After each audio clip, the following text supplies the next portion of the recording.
Okay, great. When I was asked to make a presentation here for you, It's on. it's on, You okay. gotta hold it closer. Okay.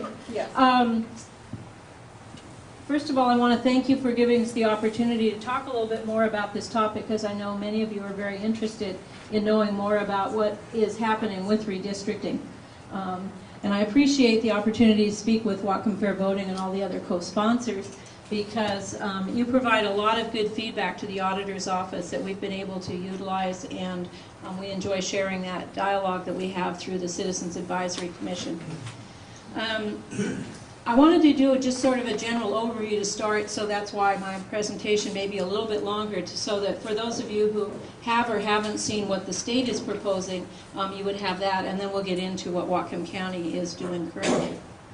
Just for some background, Washington State has begun its redistricting this year and are in the process of looking to add one new congressional district. At the same time, they'll propose the legislative districts as well. And this is required by the United States Constitution, which states that they're to evaluate the electoral district boundaries every 10 years following the census. And the whole process is intended to be fair and bipartisan. So these are the citations that the state is required. The Constitution requires them to look at congressional districts, and the RCW 44.05 requires the legislative districts. These are the commission members, for those of you who have heard the names but couldn't put a face to it. It's comprised of 4 members that are appointed, 2 from the Senate and 2 from the House, 1 from each of the Republican Democratic Party. So you have Slade Gorton, Tim Cease, and Dean Foster, and Tom Huff.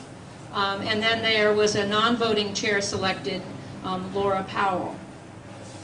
And the 3 out of the 4 of the voting members have to be the ones who come to an agreement. As I say, Ms. Powell is the non-voter.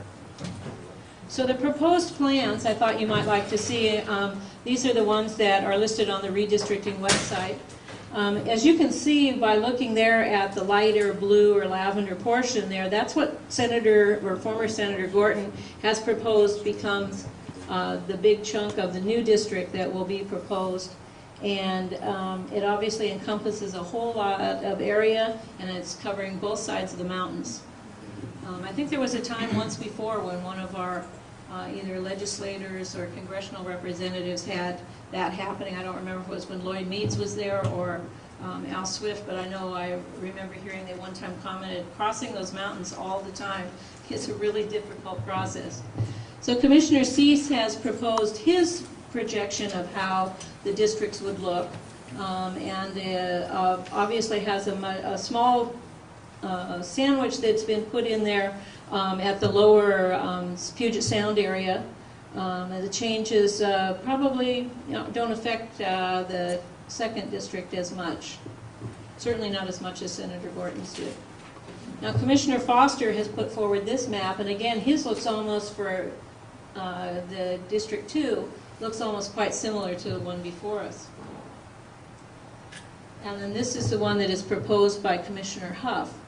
And it makes a big change to Whatcom County. And I'm kind of mainly looking at these, not so much what are all the changes statewide, but in looking at Whatcom County, because it splits and has a District 1 there where the whole east part of the county, the east part of Skagit, is all encompassed in a different area, and the District 2 looks like it probably goes a little further south, further down than Everett. So with regard to their legislative proposals, we were able to get these off of the site as well. And because these are Google Maps, it's a little bit different than looking at the traditional kind of map that you saw there. But this is Gorton's proposal. And on his, he has the 42nd district encompass all the way over, so we didn't take the map projection picture here to show it all the way over to the county line, but it goes over to the current existing legislative side, with the 40th district taking up that space that's kind of in the yellowish color there that we've marked as 40, and then everything else would be 42. Interesting how Google Of all the cities in Whatcom County, picks out Peaceful Valley. Yeah. When we were looking with that yesterday and preparing this format, I said, there's got to be more cities in Whatcom County than Bellingham and Peaceful Valley. You could get more of them if you went drilling down, but then it made it a lot more hard to see. So that's because more people probably search for Peaceful Valley as a name. All the statistics. As far as Google's concerned. Gotcha. So this one is what's proposed by SICE, and his has the 39th coming way further up north than what we currently have as a part of the 39, because obviously right now we only have New Halem, which is about 24 or 26 voters, so that's a much bigger configuration of having the 39 come up, and the 42nd is obviously moved over. Now if you start at the borderline up there, you can see it comes down the guide meridian and then it jogs over to allow for Linden, and then it comes down the guide meridian a little bit more and then over. So you can see that that changes the 42nd pretty dramatically. And it also expands the 40th in a different way, but I'm not sure size-wise how that differs. Foster has proposed, again, also having a big chunk of the eastern part of the county going into the 39th. And the 42nd kind of has this, I don't know what you would call it, a weird, by Myra's standard, configuration of coming down along the east side there, and then the 40th. And like I say, this line here is the county line, so you can see what portion is in our county and how much of it would be Skagit. And then Huff's proposal leaves a lot of the 42nd out reaching east, but it has this finger, or a pretty jagged finger, of the 39th coming up the middle and putting a certain amount of our county into the 39th. Again, a much more expanded role than the 39th currently has, and the 40th in the configured area there. So at this point, they're gathering public comment, and the commission is going to meet again to hammer out a plan. And as I said, 3 out of the 4 members have to approve that. Then the legislature has until 30 days after the beginning of the next session to make less than 2% in changes. So they can look at it and maybe move a little bit, but they can't affect it any more than 2%. And that decision deadline that they'll make is going to be February 8th of 2012. Right? Yeah. I don't know if you're going to cover this, but it'd be interesting to explain how they make these decisions or recommendations if you can do that. Well, I guess that might be, I don't necessarily have that much information about how they make their decision. Because obviously they met and they each have their proposals, and what we at the auditor's office don't do is analyze it from a party's perspective, or what's the thrust of why this one's suggesting that, or what's going to be the effect to the particular parties in that regard. So some of you, when you have your discussion a little bit later on, may have some of that input to share. I know the newspapers have done a pretty good analysis of some of that, but like I say, I'm kind of presenting from the auditor's perspective, so we don't have that focus of it. Let's look at what we're doing here locally, because I know that's what many of you are interested in as well. We also then have a redistricting committee that has been appointed. And Dave Nichols, the semi-retired judge, is the chair of that. Kelly Linville is one of the Democratic representatives. Robert Thorndike, a Republican representative, the 2 that are on the panel with us this morning. Hugh Beatty also is here. He's one of the other Democratic representative. And Charlie Crabtree was the other Republican representative. And then the districting master was appointed Jolene Yipma. Now there were certain considerations that they were looking at. They met to set out the council district lines to reapportion based on the census changes. So as you can see here, this is taken from the a part of the plan that the members were working on and presented, that said that there was what they called a required adjustment. So it basically meant that District 1 was shorter than the others by about 4,400 people, and District 2 needed to adjust by about 283 the other ways. So, and the large difference was in District 3, where it would require a 4,146 adjustment. So it basically means that District 3 had too many people in it, and they needed to give some of it to District 1, and a little bit of what was in District 2 also needed to be shifted. So what they deliberated on, and what the other members of the panel today will talk about, is what their process and deliberation was about, and we'll get more information on that. But the result then that followed was that based on what their target, and they called it the deviation from target, is they made their adjustments, and District 1 now came out being right where it should be, and District 2 and District 3 kind of offset each other. Debbie, Yes, because you have the new map, I think it's the new map behind you, us, yeah. you might want to clarify that the districts were renumbered, because as you say these things, people are looking at the map behind you and thinking District 1 is over there, and it's not. The current District 1 is where that says District 3. This is District 1? Right. Oh, okay, these were the maps that were supplied to us, that we picked up yesterday from... Right, that's the new, and I don't know if it was the intent of the group to renumber the districts. No, they weren't renumbered. We didn't renumber. So maybe when the engineering division made this up, they got the wrong numbers in the Yeah, map then. that map is wrong. Okay, so this is District 1, Right. and this is District 3? Right. Yes. Okay, okay. That's what we started. Yeah, that's the way it is now. Yeah. Yes, District 1 is Bellingham in the south part of the county. Yeah. Okay, So that's a Yeah. messed up map. okay. Yeah. I'll be talking to someone. The charter specifies that the districts must be compact and contiguous, and they're to be approximately equal in population. So that's kind of the parameter under which they were operating. So what is the county plan going to look like? We have handouts that were on the table there for each of you, and you're more than welcome to pick up a copy. This is the area out by Linden, and what they basically did, and not to be speaking for the members, but this is what we see occurring, is that it took the city limit line and took it all over, so that now will have all of Linden in the same district.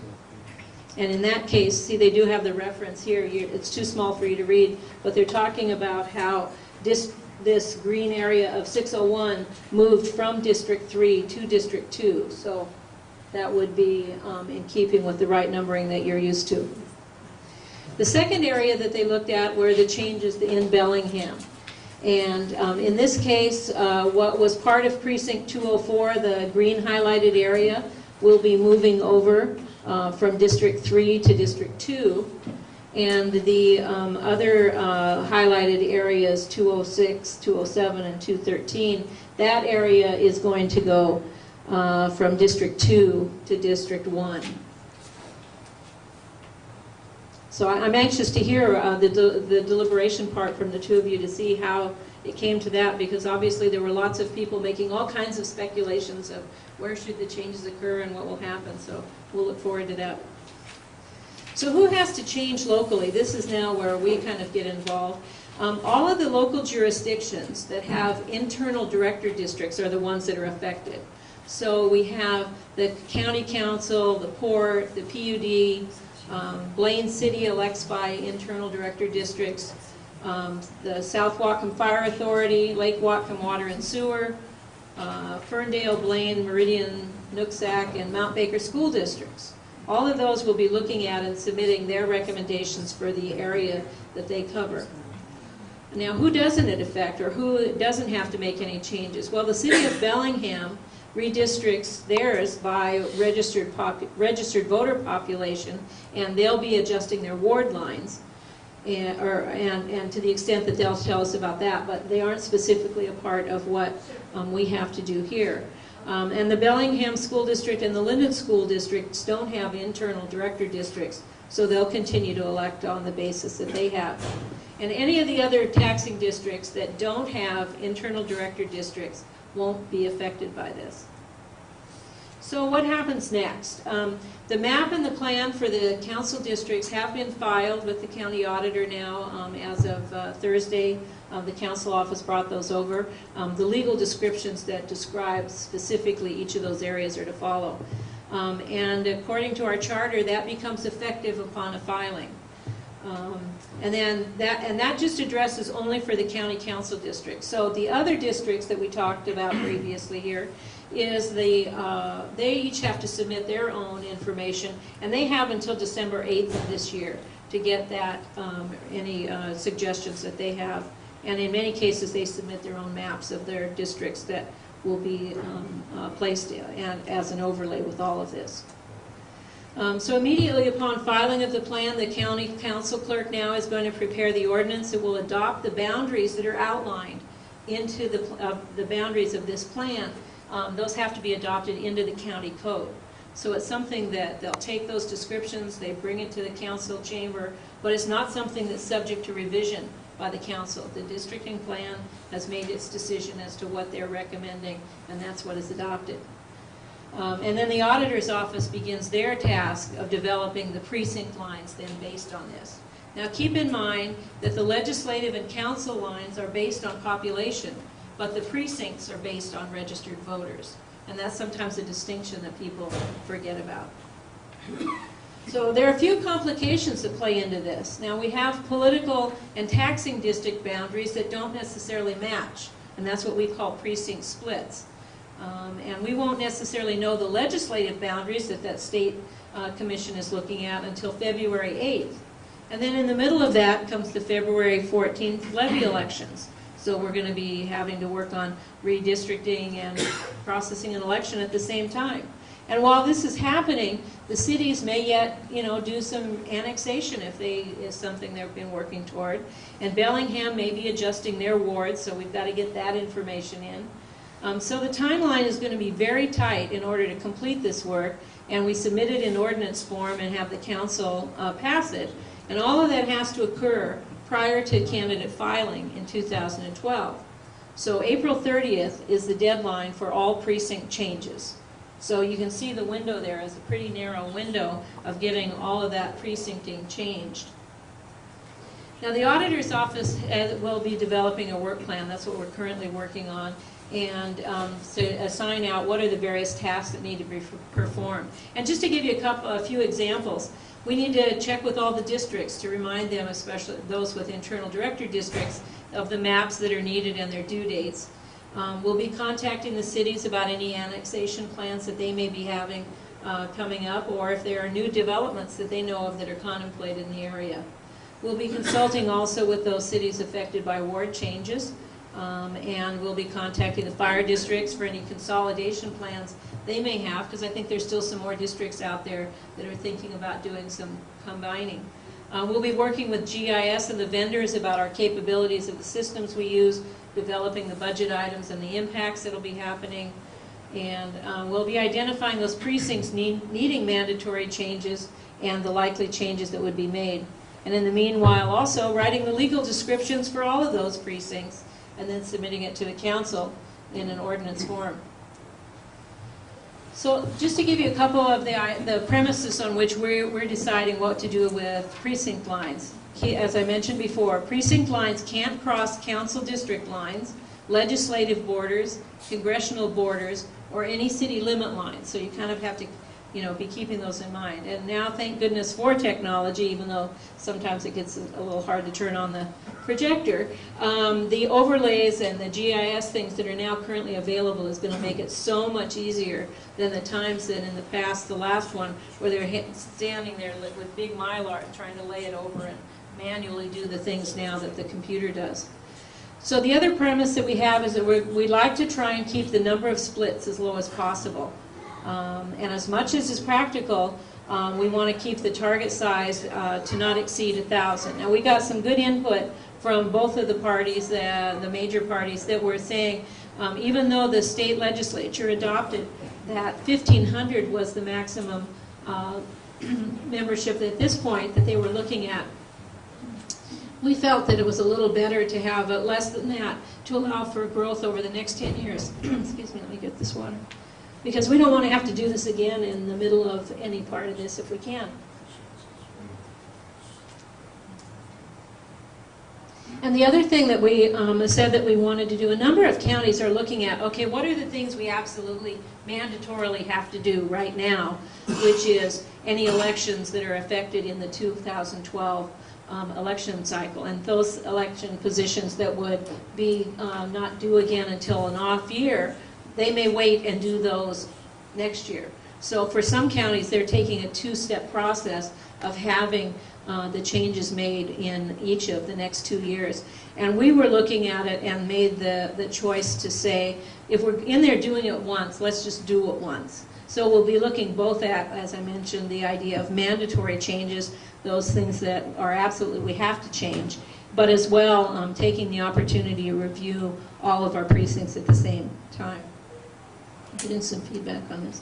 So currently there are 120 precincts. And the smallest precinct being precinct 116 out in southwest Ferndale that has 55 voters in it. And our largest precinct at this time is precinct 209, which is North Bellingham, with about 2,850 voters. So there's obviously a big discrepancy. Let me just say for a second, and I don't really have access here to a drawing board, but picture this in your mind, why we sometimes end up with such small precincts. And that's because, oh, that's good. You do have a drawing board, you can Debbie? push that back and use. Oh, it's okay. Over there, there's a board. Yeah, it's just a punch board. Oh, that one. Okay. Is there a pen? And there's a marker in the tray The marker in the tray behind you. behind you. Besides chalk, you mean? Way to your